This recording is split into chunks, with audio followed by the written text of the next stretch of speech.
Had a fantastic weekend and you're looking forward to the week ahead. This week at Supermums, we're talking about how to estimate time and budget on your Salesforce consultancy project. Now, I've written a blog and there's a little YouTube video about this topic today. So I'm going to focus on why is this topic important to start with. Within the blog and the YouTube video, I've talked about 10 things you should consider when you're estimating a project. Now, why this might be important for you as either an internal Salesforce professional or an external Salesforce consultant is important to note. So firstly, if you're working as an external Salesforce consultant, so you could be working as a freelancer or working as part of a Salesforce consultancy partner, quite often a client will ask you, how long is this going to take? How much is this project going to cost me?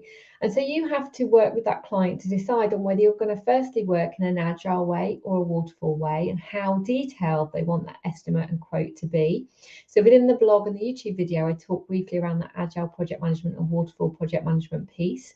And so that's important to think about because how you estimate time and budget will depend on how you go about that, because if they want a very precise budget and they want to hold you to that, then you might want to manage the project in a sort of a waterfall way to make sure that you don't put yourselves at risk, that if they want every detailed technical requirement, that you know that you've got that nailed down and you can estimate around that. So you might want to stagger the project in a waterfall way and cost the project in a staged approach.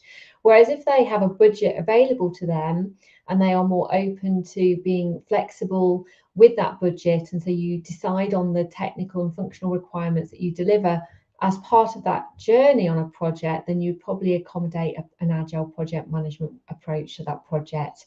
And so you can tackle the project in different ways and say sort of estimate the time and budget in a different approach and to deliver on different things with a client.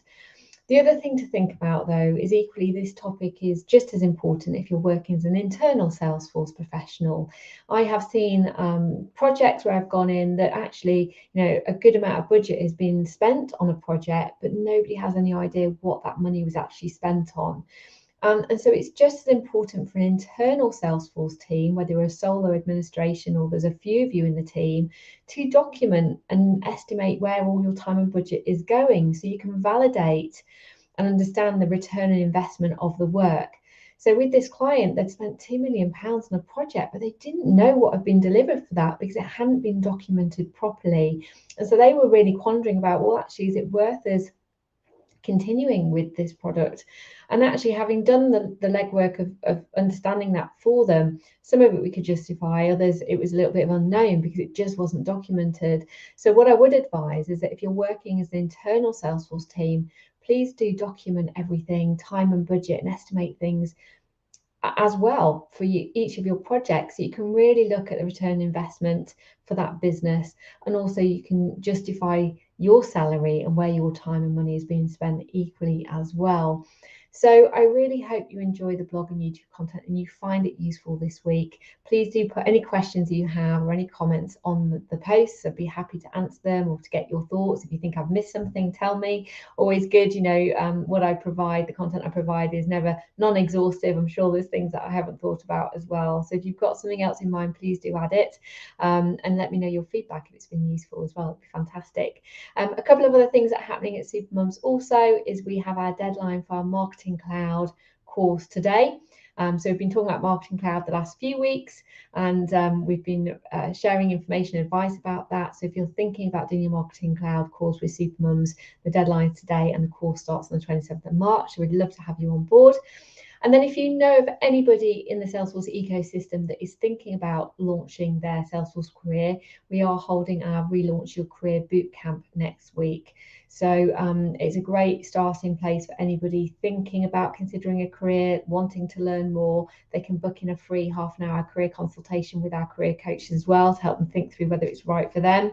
So I will also put that link in the comments as well. So if you've got any as I say, friends, colleagues, family members that you think would be interested, please do invite them to attend.